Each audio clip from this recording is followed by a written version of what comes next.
Well, good afternoon, everyone, and welcome to today's webinar entitled Mitigating Burnout Wednesday. Burnout happens, self-care can help. It is being presented by the National Apartment Association's Mental Health Subcommittee. My name is James Campbell, and I'm the Senior Manager of Industry Relations with NAA. I want to welcome all of our members in attendance. Thank you for joining us for this important topic. Before we get started, I want to go over a few housekeeping points. First, this presentation is being recorded and will be posted to our website and YouTube channel next week. You may then share this presentation with those colleagues and friends who are unable to attend in person. Second, we have a lot of time at the end for live questions and answers. You may type your questions into the Q&A or chat boxes on your screen, and we will read them aloud and answer them. Next slide, please. Now, I am pleased to introduce our presenter. Dr. Amelia Roschlein is a consultant with the National Council for Mental Wellbeing. She is a skilled, licensed clinician who has led healthcare teams in mental health and substance abuse services programs for 20 years. Amy is faculty at the University of Southern California, where she received her DSW. She has published research and spoken at numerous state, national, and international conferences on topics including interpersonal violence, co-occurring disorders, trauma-informed care, compassion cultivation, and leadership in team-based healthcare. Welcome, Amy. Thank you so very much. And thank all of you for taking time out of your incredibly busy days. Whether you're watching this live with us today or you are watching the recording, I really want to congratulate you for being curious about how the impact of burnout, how it impacts not just the work that you do and your job, but also how it impacts you as a human, and some really practical steps that hopefully you'll be able to take away and implement this afternoon. As always, I think it's helpful for us to arrive in this moment, actually get in our bodies so that you can make the most out of the next hour. And also really use kind of the frontal cortex or the thinking part of your head. So to signal to our bodies that it's time to learn and to make meaning of the information that we're going to talk about today. What I want to ask you to do is to go ahead and just kind of roll your toes and your fingers for a hot second. If you're standing, maybe rock back and forth on your feet or back and forth on your sits bones if you're sitting, and just take a moment to stretch. Kind of breathing in and allowing your spine to align one vertebrae on top of the next. And maybe purposefully lowering your shoulders and elongating your neck. All right, maybe if you're willing, take a de-stress breath with me. One of the best ways to think clearly is to actually calm your body. So let's just take a breath. Maybe wiggle our fingers and toes one more time, and let's jump in. Today, we're going to be talking about some of the signs of stress and burnout, particularly how burnout impacts our ability to think clearly, and what are some of the daily habits that we can set up, not just in regards to that we can do after work, but stuff that you all can actually do in the office, out in the field, right? Whether you are maintenance or you're, doing property management virtually, doesn't matter. These are all things that you can kind of take with you, which hopefully will help not only decrease burnout from happening, but increase your resilience, and so that you can actually, be present and enjoy your work even more. So I have to tell you all, prior to the pandemic, oftentimes when I would talk about the idea of burnout, I would have to give some, context for what it can look like. But ever since March of 2020, I no longer need to describe what burnout is. I think that all of us have been exposed to some type of toxic stress, whether it is events that are happening within our communities, what we see on media, and certainly, and most importantly, the impact on the workforce in regards to being able to retain amazing employees and to recruit new ones. It also has impacted those folks that we serve, right?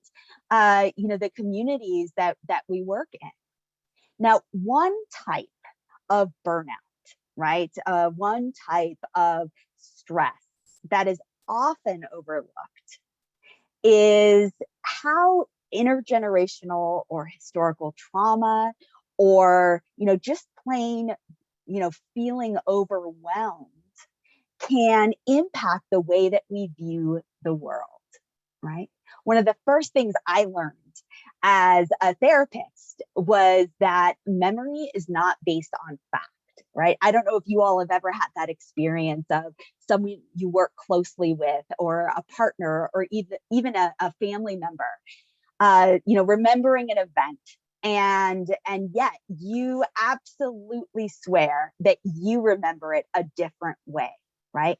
And that's because our perspectives, the way we view the world, are very subjective, meaning that if I am stressed out or burnt out in the moment, that it can certainly impact my experience of events around me, right?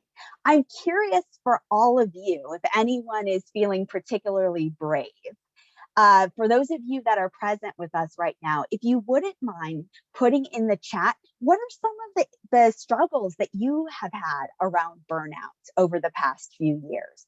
Where are your pain points?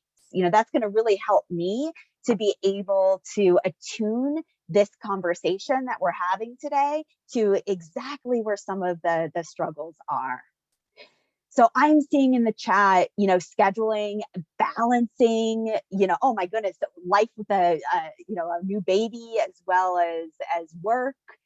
People noticing things around, difficulty concentrating and focusing, having back-to-back meetings, right, with no time for, to take care of yourself.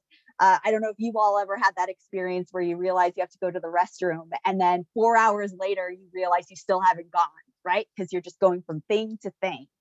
Or feeling like you've got to get ahead or be in a competition with those that you work with to keep up, having that work-life balance.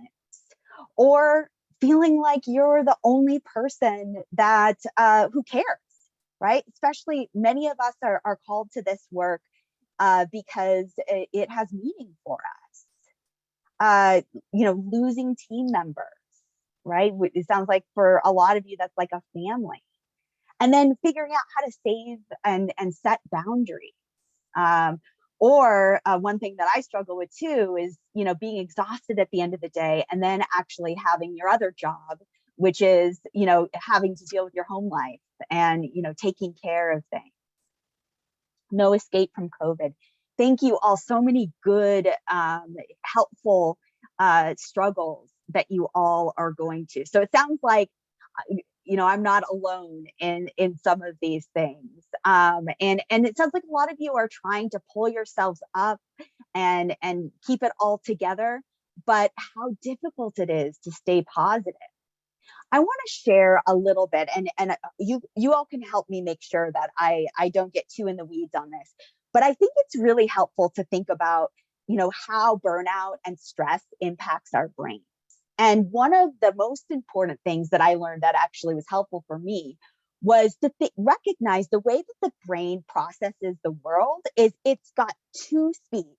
It's either looking out for rewards or looking out for threats, right? So workplace rewards are like, you finish a project, you have a great experience with someone you're leasing a space to, you're enjoying your coworkers, you get a raise, you get accolades for the work that you've done, right? Workplace threats, however, are, anything from the stuff that you all are marking, feeling behind on your work, getting that dreaded text or call that your boss needs to talk to you right away, right? Or maybe sharing in a meeting and people talk over you or dismiss your idea, right? This sets off this alarm bell. And when we feel threatened, we really can't think clearly. This is a slide one of my colleagues, I know, shared it in a presentation earlier today, but I want to talk about it in a different way. This looks at the brain energy that we all have and where the energy that goes to the brain lies and how stress impacts it. So if you look at this little pyramid, upside down pyramid on the left-hand side of your screen, you're going to see that when we're calm, all right, when we are our best selves, we are able to have the majority of our brain energy go to thinking and being able to think clearly, right? And this is so we can do all the wonderful things that you all do every single day. Then the next biggest kind of energy pot that we have is our emotional and social reasoning. So this means that I'm able to kind of be curious about how I feel about things, or more importantly, when I'm at work, if I say work with James and I walk by him and he looks stressed out, right? But I also remember that he's got a big project that he's trying to complete. Then I'm probably going to feel like, oh, poor James, he looks really stressed out. I'm going to have to, later today, let me connect with him, see if there's anything I can do to support him, right? So it's how we read others too.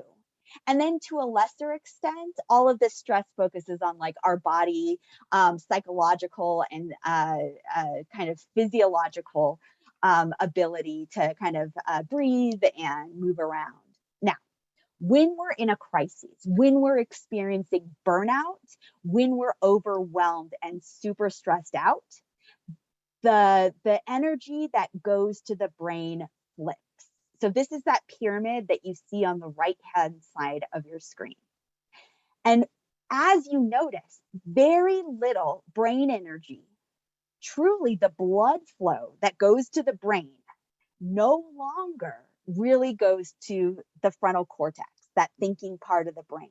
So when we're in burnout mode or high stress, we really cannot think clearly. I don't know if any of you have ever, say, been in an argument or something with someone, and it's only after the fact that you think of like the perfect quip or the perfect thing that you could have said, right, to really get their goat. The reason why you can't think of it in the moment isn't that you're not brilliant. It's that truly all of that blood flow and brain energy is not going to the front of your brain. Okay. And the other part of this is that it's also not going to our ability to kind of read ourselves or others. So I'm embarrassed to say I've certainly had arguments with coworkers or partners before where I'm upset or frustrated, and I say like, you need to lower your voice, stop yelling at me, and they'll say like, Amy, you're the one who's yelling, and I'll be like, no, I'm not, because I really just our ability to kind of like gauge ourselves and how we might be coming off really goes out the window when we're stressed out. Okay. The other thing, and if hopefully this is one of the most important things, it's really helped me as a mom and as a human in general, which is when we actually are stressed out, we lose the ability to read others. There's this experiment called the neutral face experiment, and it's been done all over the world with all different kinds of races and ethnicities and cultures. And what we found is that when we are calm and we see someone with a neutral face, kind of a blank face, kind of like the Mona Lisa, that we're able to say, oh yeah, that's somebody who's calm, or it looks relaxed. But when we see someone with a neutral face and we're stressed out, we're feeling burnt out, we read it as aggressive. Okay, we read it as a threat. So my takeaway from that is how we can have many misunderstandings with others in our lives or in the workplace when we ourselves are stressed, right? That we might read situations wrong because, again, our brain has that capacity to go right to threat. It also means that when we're looking at emails or text messages, oftentimes it's missing context, right? So those are also ripe for misunderstandings and conflict when we ourselves are stressed out. Okay. And that is because all that blood flow and brain energy is going to our extremities and to the brain so that we can be in fight, flight, or freeze mode. Another part of this is looking at the brain and the fact that there's really three main regions of the brain, okay? And stay with me for a second because this one is really, really helpful. From the moment we open our eyes in the morning, whether we're an infant or the president of the United States of America, no matter what your job is, the first thing that the brain looks for is safety. Remember, it's looking for threats or rewards. And safety is one of those big threats. So when we're, in that kind of, stress mode, we really need to make sure that we feel safe, psychologically safe, physically safe, culturally safe, all of those things. And if the brain says, oh, you're safe right now, you're feeling safe. And that doesn't mean if we're in our bedroom, if we're in our car, if we're in our workplace or someplace we've never been before.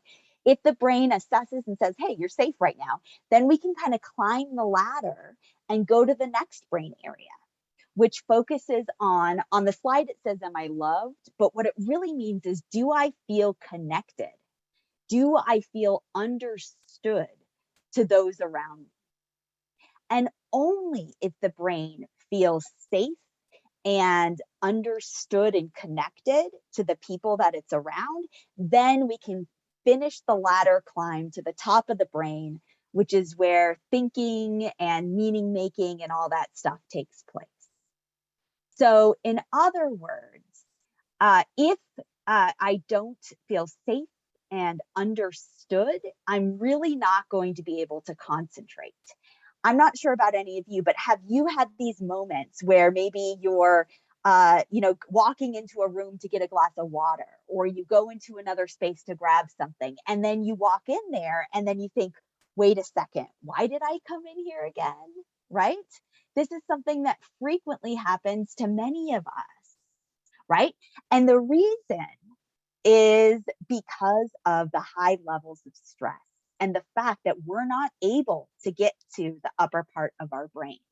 All right. The other part of this is, let's say I'm in a meeting and we're doing it virtually, and I pitch an idea or say something and people talk over me or they dismiss my idea, right? Instantly, I am no longer going to feel understood or connected to the people around me, right? So not only am I not in my thinking brain, but I'm probably not even in the middle part of my brain. And if that happens consistently enough, what will end up happening is that people no longer feel safe and likely will leave their positions, right? So really making sure this, to me, if you remember nothing else from today, I hope you remember that we've got this ladder that we go up and down all the time. And if we're really trying to make sure that, we can keep employees, that we can work effectively, we've got to make sure that ourselves and others feel safe, are able to feel understood. And only once those two things happen can we actually move up to the thinking part of the brain. Yeah, good points in the chat. I'm glad I'm not the only one who's seen some of this. There's also another impact on burnout, okay? And I'm including this video. I'll also make sure that we actually, we include the link into the resources today. I don't want to take up all of our time in watching it, but really thinking about racial trauma and stress, right? The reality is that racial trauma and stress is something that is absolutely impacting so many of us, in addition to all the other kinds of stressors that we are struggling with. And so I encourage you all, if you do have time, to watch this short video on your own, and kind of explore how this might also be impacting you all.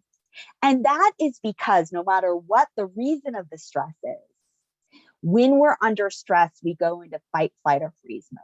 That basic survival response where everything's going to shut down, except for our ability to really protect ourselves. So one of the most important take-home messages is, please do not try to solve issues when you or the person that you're serving is in this stress response pattern. Because when someone's brain is stressed, we really can't adequately respond or process information or learn new or different ways of doing things. Right? The best thing that you can do at that point is to go for a walk, calm down, anything that you can do to kind of let those chemicals drain so that you can come back and talk in the red zone. I don't know if any of you have ever heard, this is an old adage, I think my grandmother said it to me as well, which is like, don't ever go to sleep angry. All right. The reality is please go to sleep when you're angry, and please try to disconnect and take care of yourself, because the best time to come back and try to solve things is actually when you're calm. And so, my hope is that you all think around and think about just that little bit of neuroscience I just shared with you. And think about, gosh, in our workplace, is there anything that I want to start doing or stop doing in regards to how, our brains are created, and, making sure that people feel connected with your coworkers, and also recognizing that you need to feel calm before you can think clearly. Now, this is one of the most impactful quotes that I've seen during the pandemic, which is that we've witnessed much tragedy over the past year. It's been historic, it's been overwhelming, and yes, we are resilient, but our souls are scarred. This has ultimately changed the way that the world is, right? And one of the biggest impacts on this, especially when we think about burnout, is moral safety. All right. And this goes to what some of you might have placed in the chat, which is that when things happen at work that can lead to injury, right, even death, that we need to make sure that our organization's activities and the way that we do business doesn't sacrifice human health. So part of moral safety is what has happened to you, right? And this can be anything from having to, trying to help tenants, right? And having them be frustrated, particularly with the increasing prices of rent, right? And having to deal with the loss and the turnover of really good tenants, or holding a space for those hard conversations that many of you have had to have with tenants around delinquency of rent, around, people leaving because they can no longer afford it. That is a really challenging space to hold. Losing workforce members and you having to cover for them, needing to work longer, right? Also thinking about burnout for your supplier partners, right? My understanding is that you all depend on each other, right? When you have to choose between staying home with your family because they're ill or they're doing virtual school and going to work, right? This is really, really impactful, hard stuff. And so another question, if you're brave enough and willing enough to put in the chat, are there any accidents or work at work or organizational activities that might currently be causing you all harm? Either harm to your wellness, harm in regards to physical issues, or harm that leads to burnout. Wow. I see everything on the list. Anyone else that can recognize, wow, these are some of the things that actually impact me or might be leading to my burnout that, you know, we might not even have thought of.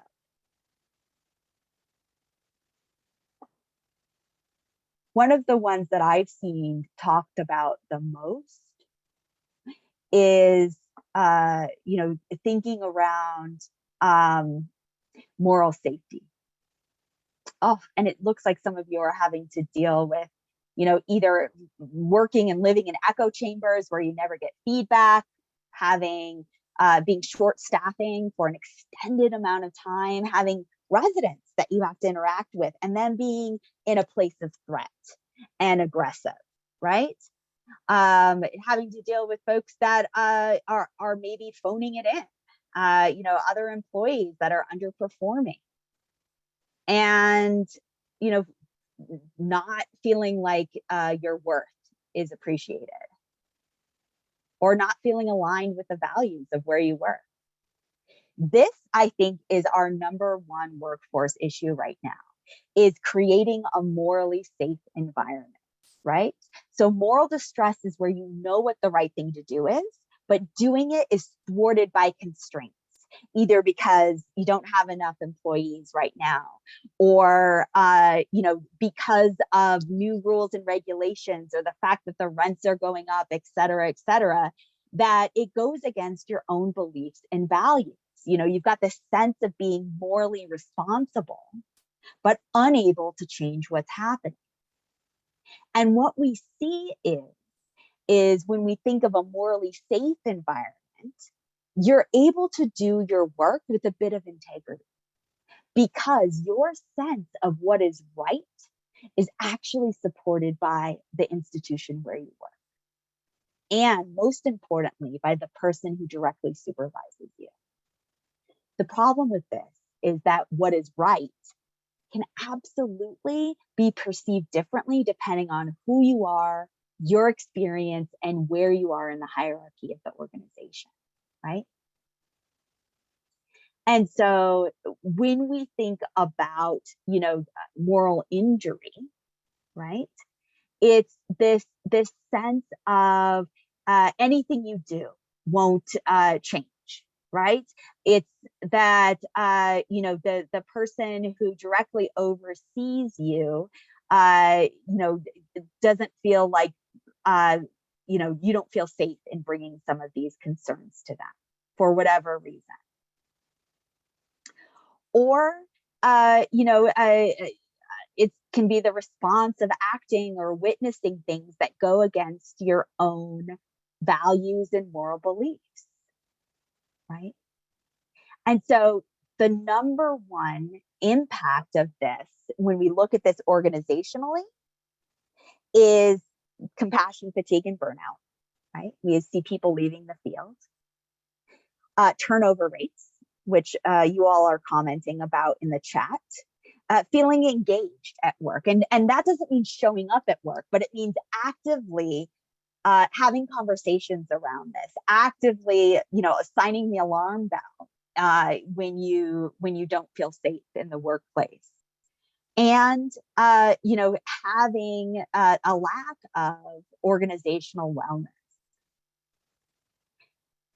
You know, all of this contributes to burnout, right? You know, I'm seeing in the chat that some people say, like, you know, I tried to communicate to my employer that the workload was unreasonable or overwhelming, and I was told that I need to better manage my time, right? That can feel really painful. And so thinking about, you know, making sure that we actually create systems that are supportive, and even if we can't change them, that we can actually create space with every person who's your direct report to talk about what it might feel like, right? I see how, you know, folks in the chat are also seeing like that ambiguity can be really hard. And unfortunately, we know that burnout is oftentimes very much in the literature a clear cycle where we've got emotional exhaustion, we've got depersonalization, and that leads to us feeling like we're not accomplishing things, right? It cannot just be work related. It can also be the stress that we're experiencing in our other lives, because the reality is, even though many of us were trained, like you go to work and you're a professional and then like your real life happens outside of work, the reality is that we're a human the whole time. And so we really can't change or kind of disconnect from the stressors that are happening in the rest of our world. Now, there is a lot of fancy terms for talking about burnout, but one of the ones that I want to share with you, when we start to think about, okay, great, Amy, this is all bad, and I see it, what can we do about it? One of the terms that I think is really exciting is compassion satisfaction, okay? So we're not just talking about burnout or the lack of burnout. Compassion satisfaction is actually those positive feelings that we collect when we're at work and things are going well, those workplace rewards, right? And when we think about compassion satisfaction, there's a few different ingredients to this recipe. There's working with colleagues that you enjoy, and believing that your work makes a meaningful contribution, right, to the tenants, to the residents that you all interact with all the time. Okay. And it doesn't just mean the absence of burnout, it means the addition of actually experiencing joy from the work that you do. Okay. So compassion resilience is hopefully being responsive to suffering, but compassion satisfaction is about really continuing to get pleasure from the work that you do.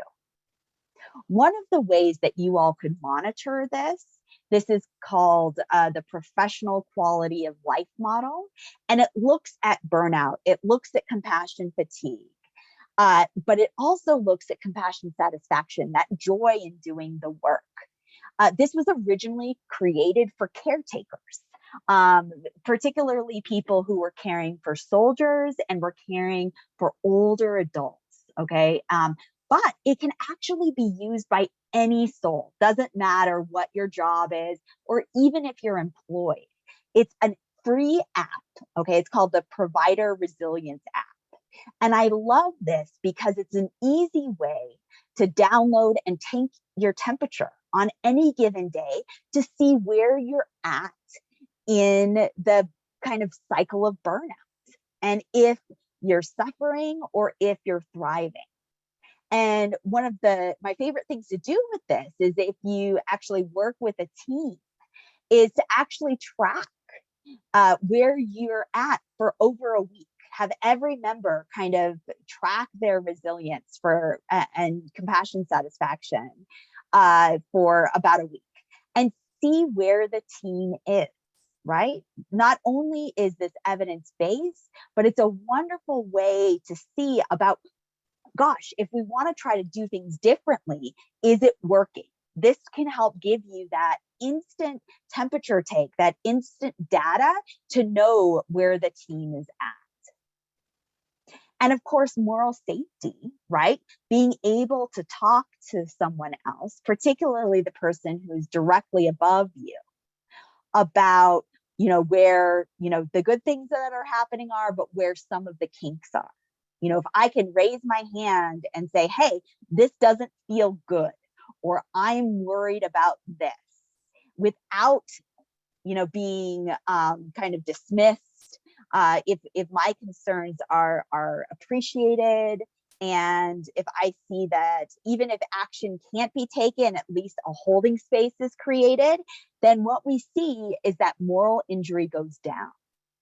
In other words, it's more important for us to be able to talk about what's happening than necessarily change what's happening, right? So again, having a safe space to talk about what's going on. And that really involves creating safe and secure environments for every single one of us, right?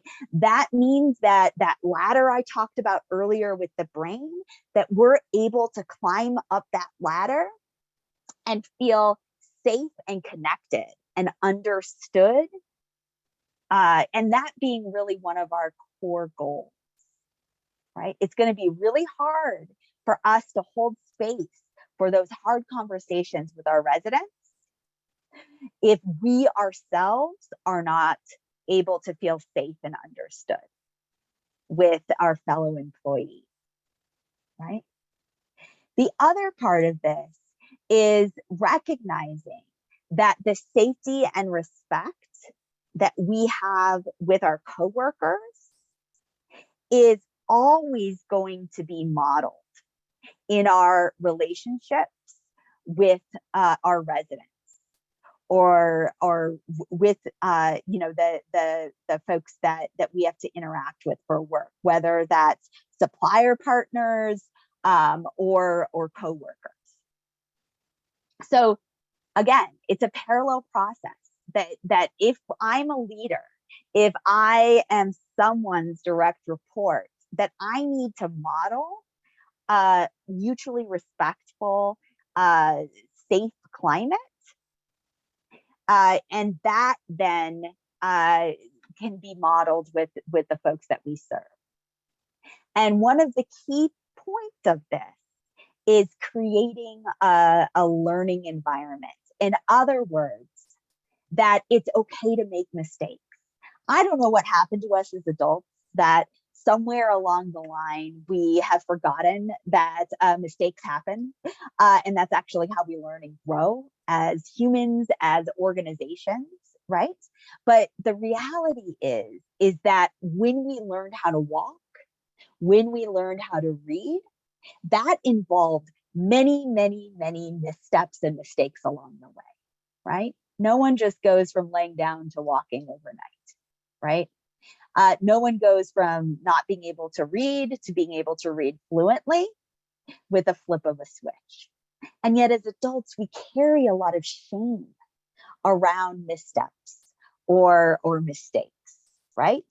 And so having a learning environment where if you make a mistake, let's recognize that that is a growth opportunity, and not kind of keep it siloed and quiet, but making sure that we're sharing some of those missteps and celebrating them within our organization. This is what Fortune 500, NASA, SpaceX, the most innovative companies in the world do, is actually celebrate their mistakes. One of the best staff meetings I've ever been part of was at SpaceX. And what they do, in addition to like doing shout outs for their fellow employees or thanking each other, is they also share missteps. They share things that they tried that didn't work. And they actually get rewarded for those things because they recognize in the deepest way that when we make a misstep, that we actually learn something.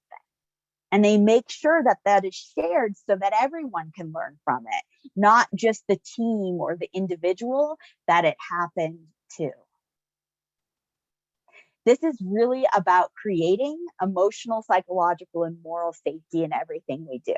And one of the best things is that there's actually amazing resources out there. One of the resources that are in my slides that I hope that some of you take a peek at is this thing called the Compassion Resilience Toolkit.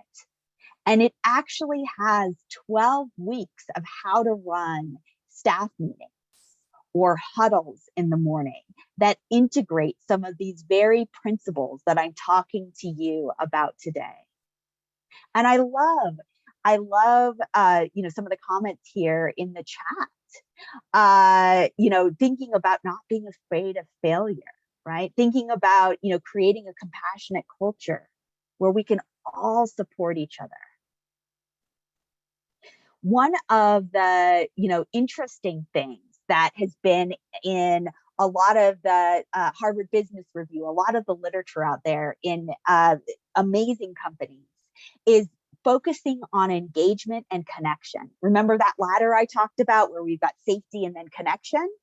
That, we need to make sure that we like and connect with the staff we work with.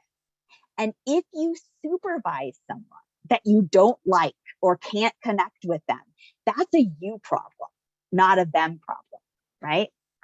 That it's really important that we try to focus on creating meaningful connections with the people we work with day in and day out. And thinking about some of the way our systems are set up, right?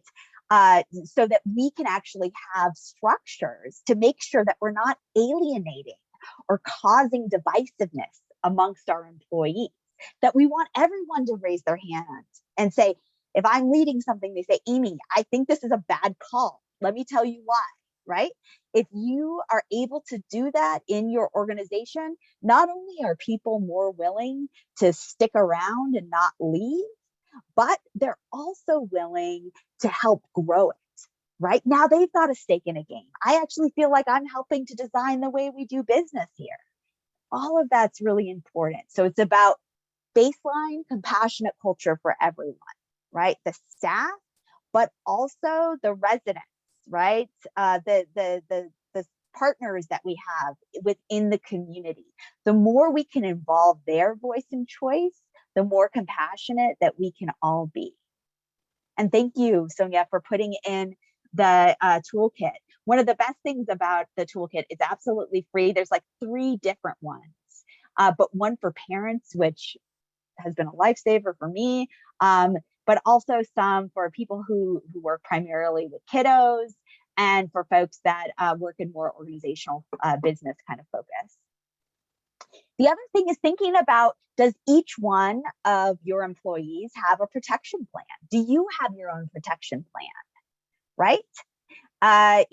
Overworking employees is one of the easiest ways to cause burnout, and overworking yourself.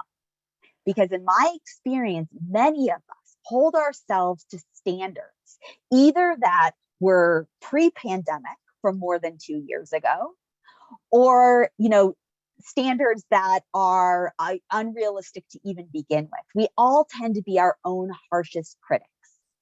So recognizing the amount of stress, the amount of injury that we are all dealing with on a daily basis, and then making productivity expectations that are realistic for us, right? Equipping each other with the right tools to make ourselves be successful. And part of that is making sure that we're able to meet with each other and connect, right? Of course, self-care is a big part of this, right? Looking at how we caretake ourselves, do we have balance? Do we set boundaries, right? Some of us have a hard enough time setting boundaries in our personal lives. It's usually, and can be sometimes even harder, setting it in our professional lives, particularly with the people who supervise us, right? So, when we think about if you do performance evaluation or professional development ideas, what about putting boundaries or balance in as one of your goals for this upcoming year, right? One of my favorite things that I've had the privilege of helping to create over the past few years is creating a tool called the Organizational Self-Care Tool. And what it really looks at is the unspoken ways we do business and seeing if we can tweak those, whether it's making sure that we've got space in between meetings. So that means if I'm in a meeting, making sure that I've got 10 minutes to myself between from the time the meeting ends to when my next task begins, right? We can actually control that. To looking at emails that are sent outside of work time.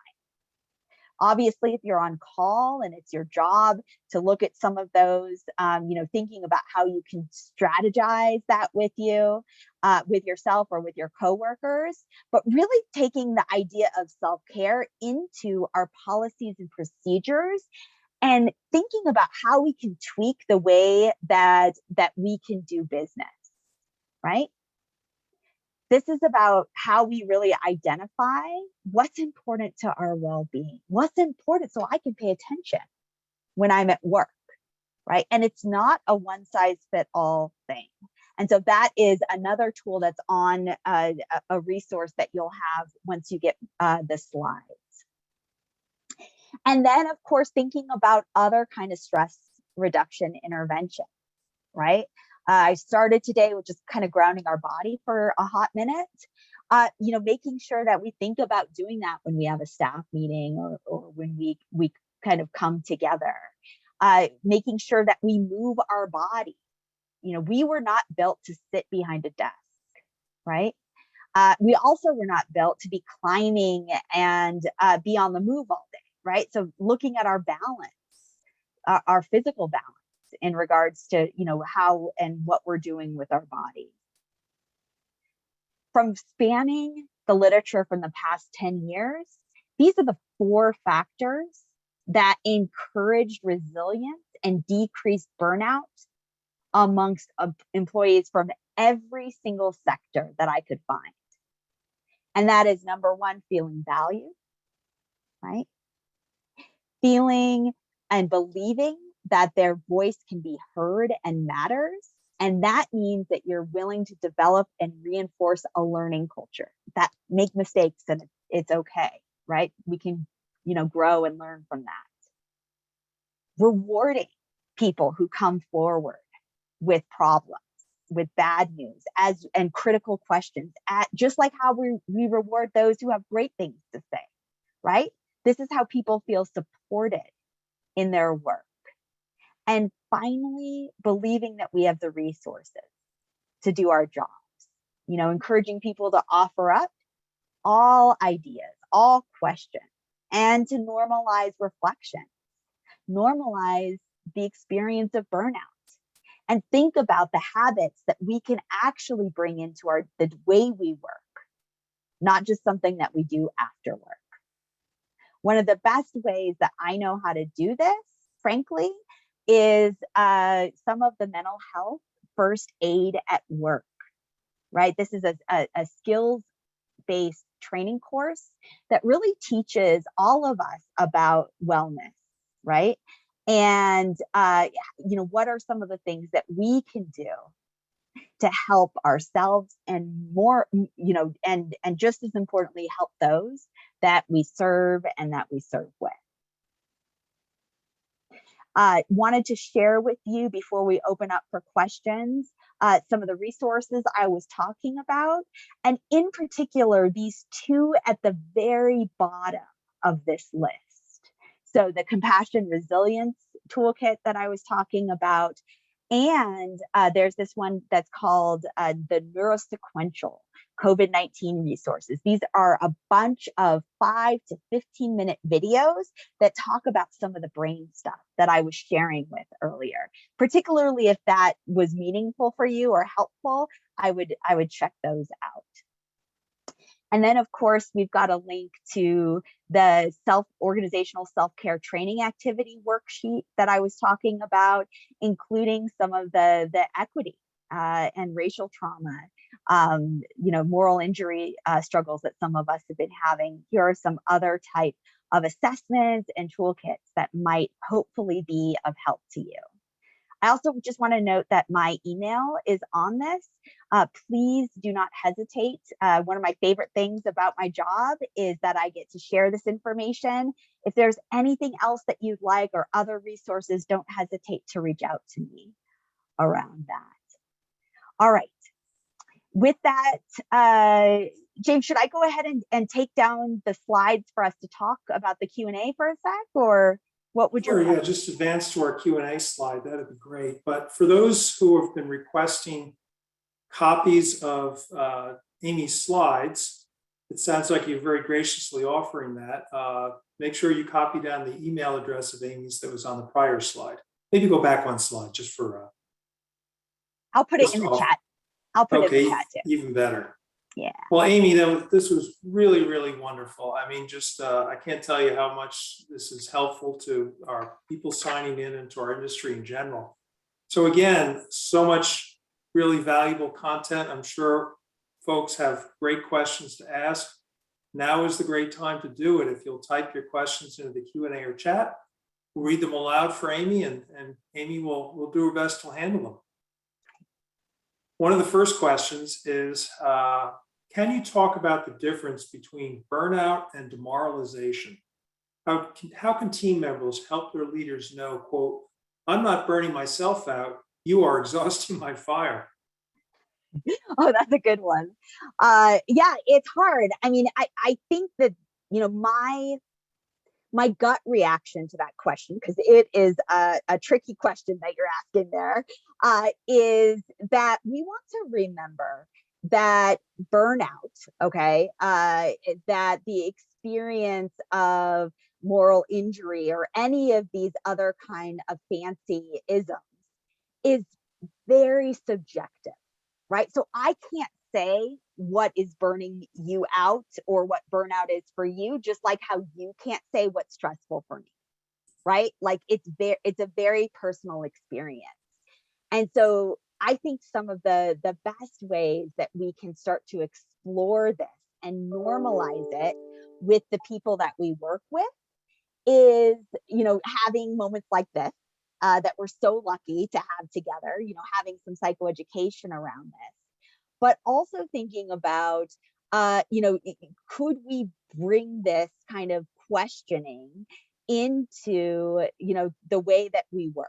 So if I've got someone who's my direct report, if I've got a leader, saying, asking the mere question of, where are the pain points, and what can we do, what can I do to help understand, where those pain points are. Now, some of those I might be able to change, right? Some of those I might be able to do some of this organizational self-care.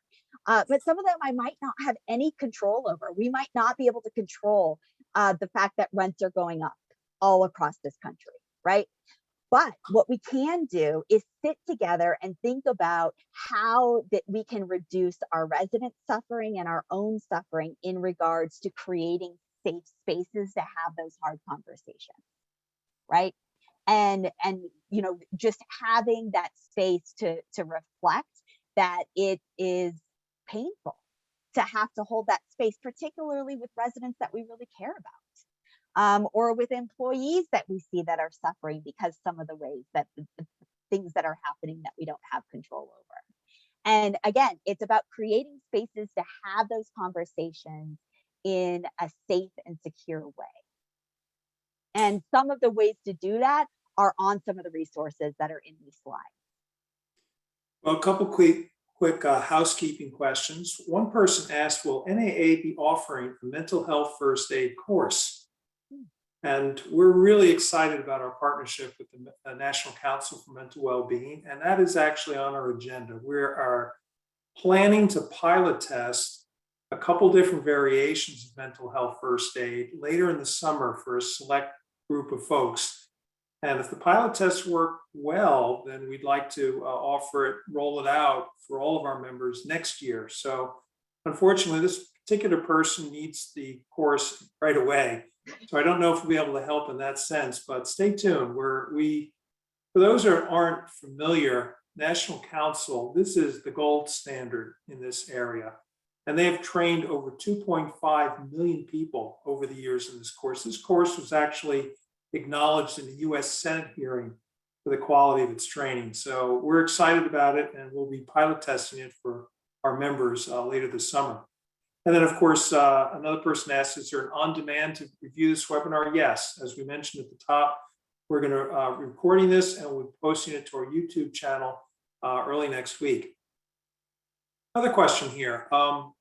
Amy, how do you take time for personal health and address mental burnout if it comes at the cost of success, progress, and stability for your workplace? Yeah, you can't. right? Ultimately, my answer would be that you can't do it all. Even though, as a very driven woman, I would like to think that I can be, the best mom in the world and the best employee in the world, and manage all of that in addition to the dumpster fires that are happening, in our world right now. And it's impossible. So I think that it's about having conversations in the workplace that can acknowledge that and redefining what success, stability, and progress look like in the workplace, right? It might just look like I'm able to be there and to attune to resident needs that day, right? If I'm having a really hard day, right? I think it's about really sitting back and redefining, okay, if this is our mission, if these are our values, but this is reality, where do those butt up against each other? And how can we create a place where I can feel like I'm succeeding in the workplace, even even if that means that success can be defined differently because of the reality that my own health, right, is being impacted by what's happening. So we really need to have just open conversations around that, and kind of come together to redefine what that looks like. Well, we've got time for maybe one more question. And you know what, Amy, I'm going to be selfish. I'm going to ask you a question of my Good. own. Good. We've all been witnessing the tremendous instances of burnout in individual and organizational over the last 2+ years of the pandemic. But in your opinion, do you see bright lights ahead? Do you see that all of this trauma and all this stress is actually perhaps set a foundation for change in a positive direction? You see things that encourage you as we come out of this pandemic experience? Yes. What great question. Great question. Now, let me just say, I am a little bit of a rebel, just in my own personal life, and I'm always down for a bit of a rebellion and innovation. And the reality is that during times of great change, during times of immense challenge, is where historically we have seen the most positive changes for the workforce, the most innovation, and really the I would say some of the most humane conditions that we have developed in the past 150 years. And so I have immense expectation.